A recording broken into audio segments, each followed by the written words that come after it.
Hi guys, welcome to my crafting channel, Faded Crafts. Hope you're all doing well. In this little video today, I thought we'd have a little talk about ideas for book covers. This is for the beginners who have really no idea how to start making journals or notebooks for themselves. Or if you're, quite into it, you might pick up a few extra tips, who knows. There is lots and lots and lots of different ways to make book covers and notebook covers, and there's tons and thousands of videos all over the internet.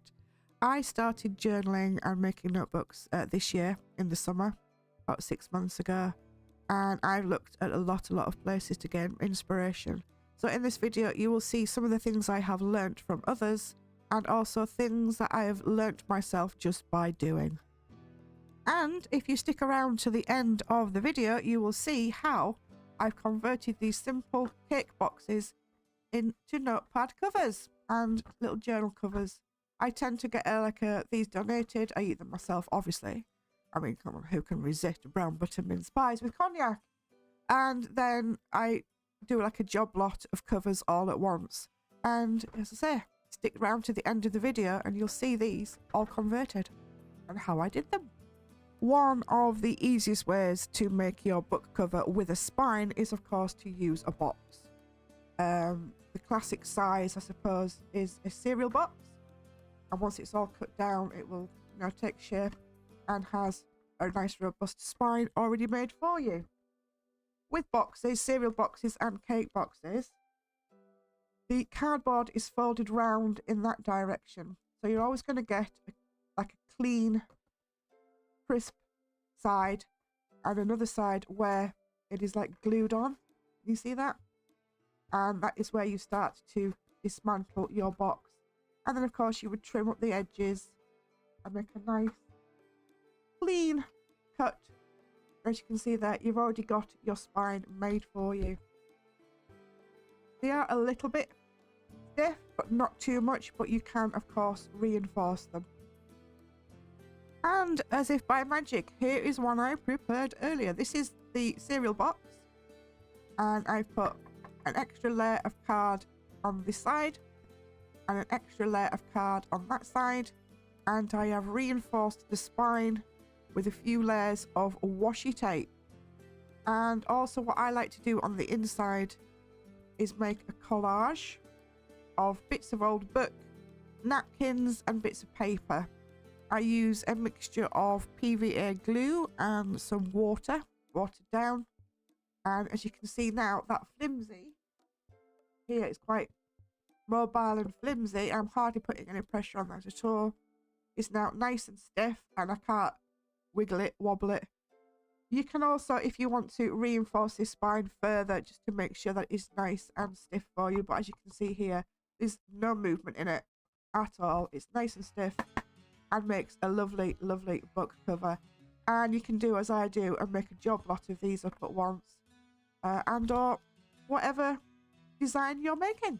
If you don't have any cereal boxes or cake boxes, and or you want to do something completely different, you can just use card, any kind of card folded, and you can make a concertina book a bit like this.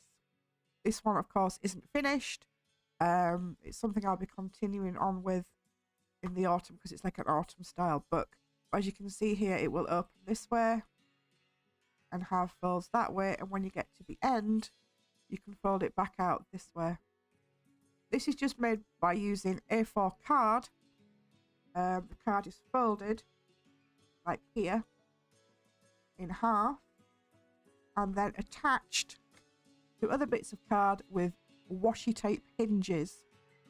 That's a hinge made out of washi tape, and you can see further reinforcement over the hinge with bits of paper as well. Again, that is folded,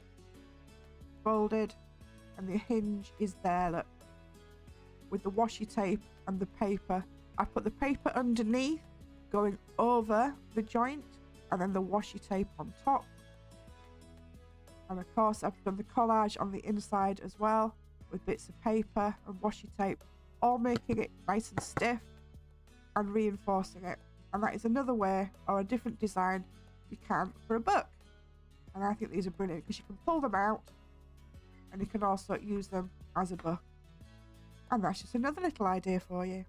Another idea just by using A4 folded card. You can see here, I've put like paper over it to reinforce it. You open it up this way, that is like one sheet of A4 folded. But then again, I have added the hinges on here. Actually, no, that's the folded one. I apologize. That's the folded one. That's the folded one there. And I've hinged them together by putting paper over the fold here and making a spine. And that gets folded up. That is, again, it's not finished, guys. These are just projects I'm working on constantly. But that is just another way of making a cover with pull-out bits and flappy bits that go that way. Again, using the same idea of putting paper over a joint and then reinforcing with washi tape. Oop, get it all in. I thought this is a nice idea as well, guys, because I'm going to do it black and white. And as you can see here, there's images from colouring books. That one's probably a bit too cutesy. There's some nice images, like, and this one I drew myself. On this side is just like patterns, and on that side you've got more flowery things. And I thought it'd be really nice to give somebody who likes colouring a black and white journal with images that they can colour in themselves to make it a more personal idea. Of course, you can make spines for books yourself quite easy by just using card and, you know, scoring lines and making a spine. But if, like me, you struggle with the mobility in your fingers sometimes, it's always very handy to have spines already made. And that's why we use the boxes and the cake boxes. One other thing that I do use that I've not seen anybody do yet, but I'm sure somebody has, is I use a lot of incense sticks. And the covers, or the boxes on the incense sticks, look, make fantastic spines. And all you have to do is get your A4 card, and you can either put the box on top, sorry I'm struggling to speak with my fibra, or you can stick the card on top of the box like that to make your spine. Isn't that brilliant? You could easily make a nice book cover with spine just out of one of these thin boxes, or any kind of thin box that you have kicking around. Again, just another little idea on how to make a book cover by using one little box and putting on your card, or putting the card in like that and then putting some washi tape down there. Just one of my little ideas. Okay, let's have a quick chat about fastening notebooks together. So you've made your cover out of a cereal box, like this one is made out of a cereal box. Just like that, look. And I scored in this spine myself, so I found the center, and then I scored in lines at either side, which has made a nice little spine. It's not very big because this is only for a little notebook, but if it can make a nice little spine like that. So how would you put your papers and fix it into this little notebook? Well, it's quite simple. You use the classic trick, which is pamphlet stitching, and I'm sure you all know about this anyway, but in case somebody's watching that doesn't know about pamphlet stitching, I'm going to quickly show you. You make 3 holes in the back, one dead center in your book, and one there and one there. This one's not quite even because I did this when I first started journaling, guys. And then you would make the threads that go through, and these pages are now fastened in nice and stiff. The only drawback to doing this, guys, is that once your pages are in there, they're in there. The only way to get them out is by cutting this string and then replacing it. So what you tend to do is decorate your pages, then put them in the book, and it can get quite fiddly and quite awkward. I do, however, have another little trick which I'm going to show you in a minute. So here's another one that I did and decorated, and as you can see here, got the stitching along the spine and in the middle. And the reason that they're so close together is that I've got a couple of sheets that are a lot shorter than the other sheets. These have yet to be decorated. And here is another little project I have been working on, again, not yet finished. It's just something I do. And this is just made out of card. It's actually made by out of a 12 by 12 cut into 4 pieces. You can see here 4 pieces put together. That. And what I've done is I'll show you the back as it's easy to see, is I've punched it, put eyelets in, or grommets, whatever you want to call them, and then that does keep it fairly stiff, but then I've also threaded in some twine as well, and it looks pretty. That should be in a bow. You can decorate your cover however you wish, and you can put in things like, you know, your normal, and that's an envelope flip. That's an envelope stuck at the back, just trimmed with washi tape. It flips out like that, so you've got an envelope pocket, excuse me, and then you've got another pocket there with some journaling space and some journaling paper. Just a cute little notebook. I just need to re-glue that in a little bit. That's just a tag. Just another little idea of how to make a little notebook and fasten it. And I think that's kind of cute. And now I'm going to show you how I get my teeth in, how I fasten in my books. This is my ideas book. So every time I see an idea on the internet or I come up with an idea, I put it into my ideas book and then I don't forget, because I have a lot of problems with my memory. And I think, how did I do that? Oh, I need some inspiration. As you can see, it's quite chunky. It's pretty full of lots of different ideas. And if you're interested, guys, we can have a go through this book at some point when I got some more ideas in it. But the reason I'm showing you it, because this is how I bind my books. And I use elastic. I make 2 holes at the top, 2 holes at the bottom, and this will give you 2 thick signatures. And this is just extra, just to make it look pretty. And with the 2 lines of elastic you can just see through there, I bind them together just to make a pretty edge. And I think you'll agree that looks kind of nice on the outside. And here you can see on the inside the 2 different signatures. So this is all one signature here, really chunky, and there's another one right there. Now the ideal thing about using the elastic is you can take out your papers, work on them, and put them back.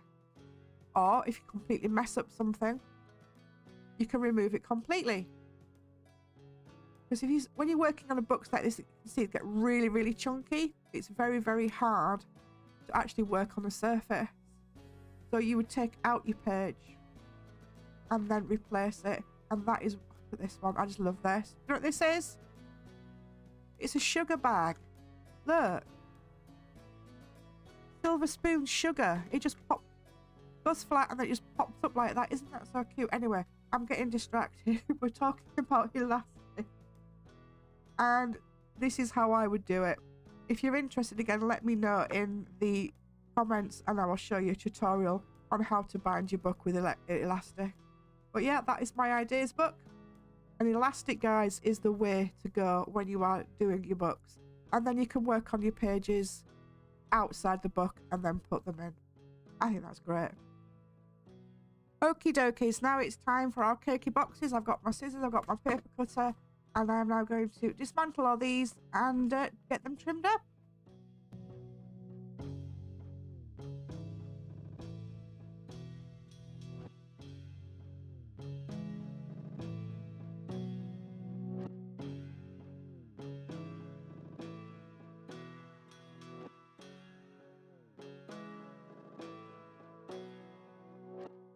Okay, I've only ended up using 2 of the boxes because when I got into this one, I don't know if you can see very well, but it's very cakey in there. Like lots of cake stains. And that will only end up getting very, very mouldy no matter what you do with it. So this one, unfortunately, is going to get put in the recycling. But these 2, I can't wait to do something with this window here. Nice and trimmed up. Don't worry if they get torn or little marks on them. Don't worry about that, guys, because you're going to cover them up with paper and card anyway. And here is our little Kipling box. What I'm going to do is I'm going to use the R10mm on this and just round the corners off. Yes, we could do it all together at once when I've got the card on top, but I find doing it at every stage it puts less stress on your machine because it's not cutting through many layers. You're literally just cutting through one layer at a time rather than all together. So this one is all ready to decorate. This is quite thin at the moment. I'm going to have a go. Might do a smaller one. Might do an R4. Is that too small?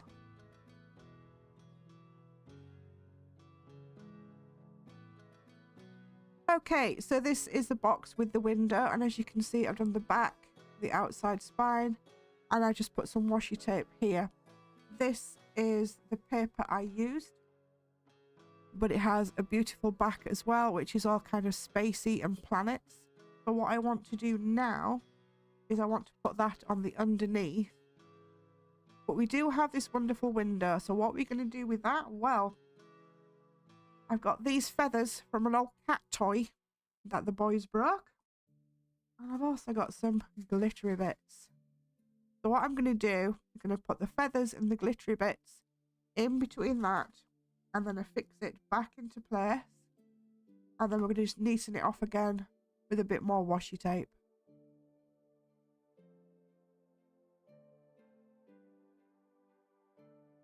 Okay, so I've got the feathers in, and we've stuck it down on the inside, 3 sides with the washi tape and glue for extra security, but I've left the top open. So now we're going to get the awkward part of filling that with our lovely gems. Oh dear, this is going to make a right mess. Because I started rattling the gems, my cats have decided to come and have a look and see what I'm up to.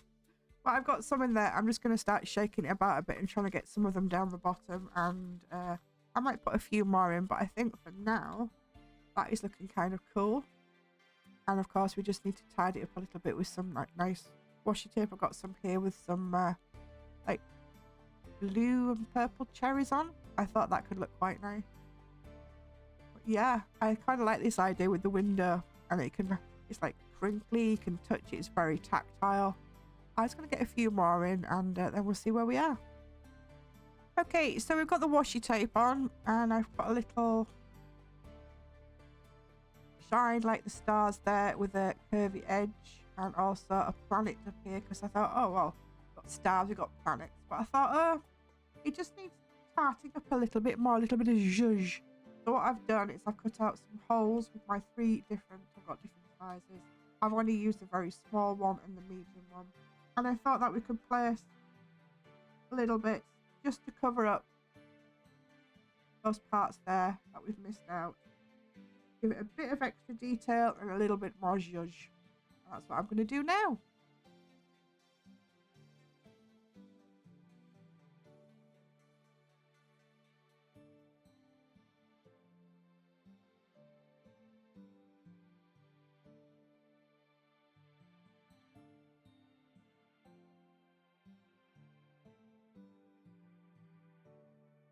And here it is. Here is the completed front of the book. We've got the feathers, we've got the gems, we've got the little planets, the little words, the beautiful washi tape that ties in, and I've put another band down there as well. That just helps reinforce that spine there. Of course, on the inside now it's quite a mess, but what you can do now is you can put in an extra sheet of card, which will hide all of this. I've just got to re-glue that side down a bit. Sometimes, as we know, guys, washi tape doesn't always adhere properly, so we have to use a bit of extra glue. So what I was saying is you can put an extra piece of card on there now to hide all that. And you can keep this side clear and put pockets in, decorate it how you wish. And you can also reinforce this spine if you wish. And then, of course, we would go ahead and put our grommets in and our elastic. So, guys, let me know in the comments, what do you think to this idea for a windowed cake box? I think it looks rather cool. And here is our lemon slicey cakey box, and I've just used a bit of this beautiful paper that came out of the same pack as the planets, and you can't see very well because I don't have a very good setup, guys, but that is like purpley clouds, and on the inside we've got this nice spacey theme. So I've just measured and cut the card to slip around our box like that. And of course we can decorate it up with whatever we like. Pictures, feathers, washi tape. And it makes it more sturdy and gives you a spine already to work with. And that, guys, is my little video with just a few ideas. These projects I will finish off and fill with paper, pockets, and all sorts of flips and stuff and things. And the finished products will end up on my eBay. The reasons I sell my stuff on eBay, guys, is because I can directly support charity. So every time you click on a product and click pay, a percentage of that will go direct to charity, and eBay makes sure that the charity gets that rather than me having to mess around and do it myself. So all the stuff that I sell on eBay, I only ever charge for postage and materials. I don't charge for my time, and a good percentage of that does go to charity. At the moment I'm doing the 𝑎𝑟𝑠𝑝𝑐𝑎, but hopefully in the future I'll be doing other things like sarcoma, the Red Cross, all different kinds of projects. So please do check out my eBay. The link is on the front page of my channel and also in the description. Lots of lovely stuff to come. And so thank you very much for watching, guys, and I hope you've got a bit of inspiration, or at least found out at least one new idea on what to do. So you take care, guys. See you soon. Happy crafting.